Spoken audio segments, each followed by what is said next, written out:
अस्सलाम वालेकुम। चलते हैं सुप्रीम कोर्ट ऑफ पाकिस्तान में, जहां पे पाकिस्तान तहरीक इंसाफ को मखसूस सीटों की एक उम्मीद बन चली है और उसकी वजह बुनियादी तौर पर यह है बनने वाले बेंच की सरबराही कर रहे हैं जस्टिस मंसूर अली शाह साहब, जो एंटी पीटीआई बिल्कुल भी नहीं है। और उस बेंच में शामिल हैं जस्टिस मोहम्मद अली मजहर साहब और अतर मिनुल्लाह साहब, who is very very pro PTI. और आप जानते हैं कि आजकल अतर मिनुल्लाह साहब को बहुत ज्यादा परेशानी उनको लाहक हुई है कि जो अदलिया की आज़ादी है वो क्यों खतरे में पड़ चुकी है और अदलिया को आज़ाद करवा के रहेंगे किसी भी कीमत पर। और मुदाखलत हो रही है, आज भी हो रही है, कल भी हुई थी, जब जस्टिस अतर मिनुल्लाह साहब इस्लामाबाद हाई कोर्ट में मौजूद थे और फिर एक जज वहां से निकल गया था, उसको रिटायर कर दिया गया था। जस्टिस शौकत सिद्दीकी की बात कर रही हूँ। और फिर अतर मिनुल्लाह साहब चीफ जस्टिस बन गए थे। उस जज ने जब एक जर्नैल का नाम लिया था, जब उसने बताया था कि जनरल फैज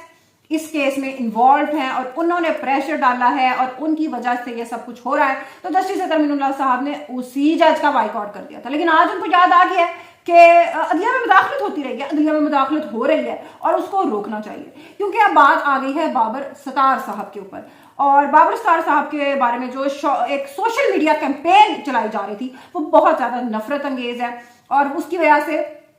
बाबर सत्तार साहब की पर्सनल लाइफ बहुत ज्यादा मुतासिर हो रही है। ये और बात है कि जब चीफ जस्टिस काजी फायद ईसा साहब की बीवी सरीना ईसा साहिबा, जब उनका तैयारा जैसे ही निकलना शुरू होता है पाकिस्तान की हदूद से और यहां से एक हेट कैंपेन लॉन्च कर दी जाती है असद तूर साहब की जानिब से, और बताया जाता है कि जो जज साहब है चीफ जस्टिस साहब, उनकी बीवी तो पता नहीं कितने डायमंड्स, कितना सोना लेकर बाहर जा रही है, स्मगल कर रही है। ये और बात है कि पिछले दौरे इमरानिया में जब स्मगलिंग वाकई हुकूमत के लोग करते रहे थे और इवन तोशा खाना की भी ऐसी तफसीलात मौजूद हैं, तो कुछ भी नहीं हुआ था। लेकिन उस औरत की इज्जत को पहले उसको उछाला गया, उसके शौहर के खिलाफ रेफरेंस बनाकर उछाला गया, फिर उस औरत को कि जी वो बाहर जा रही है, और एक साथ ही ये मुहिम शुरू हो गई थी। तब जब फायज ईसा के ऊपर कीचड़ उछाला जा रहा था तो कोई मसला नहीं था, सब कुछ ठीक था। लेकिन जैसे ही जब बात आ गई अपने दोस्त बाबर सत्तार साहब के बारे में, क्योंकि इनका ताल्लुक भी उसी कैंप से है जहां से अतर मिनुल्लाह साहब बिलोंग करते हैं, तो तब बहुत ज्यादा मसला हो गया था और तब जो है ना प्रॉब्लम बहुत ज्यादा महसूस उसकी इंटेंसिटी को अतर मिनुल्लाह साहब ने करना शुरू कर दिया था। वरना उससे पहले कोई इतना बड़ा मसला नहीं था, जिसके बारे में बातें होती रहती हैं तो कोई इतना बड़ा मसला नहीं होता। तो अब उनको कानून भी याद आ गया, अतर मिनुल्लाह साहब को आइन भी याद आ गया, और ये भी कि अदलिया कभी आजाद नहीं थी, ये भी उनको याद आ गया। और जनरल फैज साहब की मुदाखलत बिल्कुल जायज थी, अच्छी थी, लेकिन जो अब मुदाखलत हो रही है ना वो अनएक्सेप्टेबल है। मुझे एक बात समझ नहीं आती कि हालिया अगर 1-1.5 साल की भी मैं तारीख उठा के देखूं तो बेशुमार ऐसे फैसले हैं जो पीटीआई के हक में किए हैं। और आप अगर इससे पिछले दौरे हुकूमत में चले जाएं तो नून लीग के हक में कोई इस तरह फैसले नहीं आते थे जब पीटीआई आ चुकी थी पावर में। तो मैं तो ये समझती हूँ कि पीटीआई के हमदर्द हर अदारे में अब भी मौजूद हैं और उनको उसके कमबैक की उम्मीद भी है। हमाद अजहर साहब, इसकी एक मिसाल आपको देती हूँ कि हमाद अजहर साहब जो कोर कमांडर मंगला के पास रहायश वजीर थे, जिनसे इस्तीफा ले लिया गया साबिक कोर कमांडर मंगला से, तो उनके पास रहायश वजीर थे और उनकी अशेरवाद इनको हासिल थी। और वही हमाद अजहर साहब अब आर्मी चीफ को बता रहे हैं कि आपको अपनी आईनी हदूद का नहीं पता। उनके उस बयान पर उन्होंने रद्दमल दिया है और उसको क्रिटिसाइज किया है कि पाकिस्तान की फौज तो वो गैर आईनी काम कर रही है, और जो हमाद अजहर साहब सारे काम कर रहे थे और जिस तरीके से उन्होंने अपने कारोबार को तरक्की दी दौरे इमरानिया में, वो सब कुछ हलाल था, बिल्कुल जी हलाल था। क्योंकि इस मुल्क में जो बेनिफिशरी हैं, इनके जो वालिद साहब हैं, वो हमेशा से मियां अजहर साहब, वो और मुस्लिम लीग काफ और ये सारे ये बेसिकली इस्टेब्लिशमेंट के ही बेनिफिशरी रहे हैं। लेकिन बात ऐसे करेंगे जिस तरह पंजाब की मज़ाहमत की सबसे बड़ी अलामत मियां अजहर का खानदान ही था। लेकिन चले ठीक है, जाहिर है पीटीआई ने सियासत तो इस पे करनी है। इमरान खान साहब ने एक और बहुत बड़ा अपनी तरफ से शॉट मारा क्रीज से बाहर जाकर, और उस शॉट का ताल्लुक बेसिकली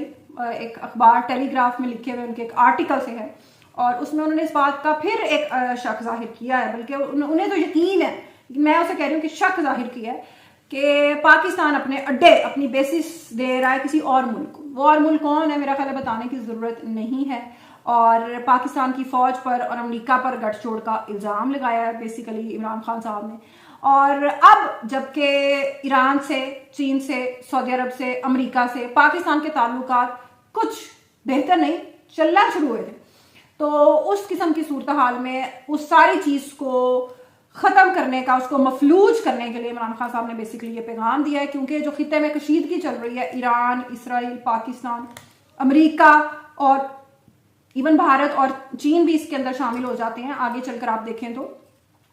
تو اس قسم کی صورتحال میں پاکستان کے لیے پرابلم پیدا کرنے کی کوشش کی ہے کہ پتہ نہیں پاکستان کس کو اڈے دینے لگا.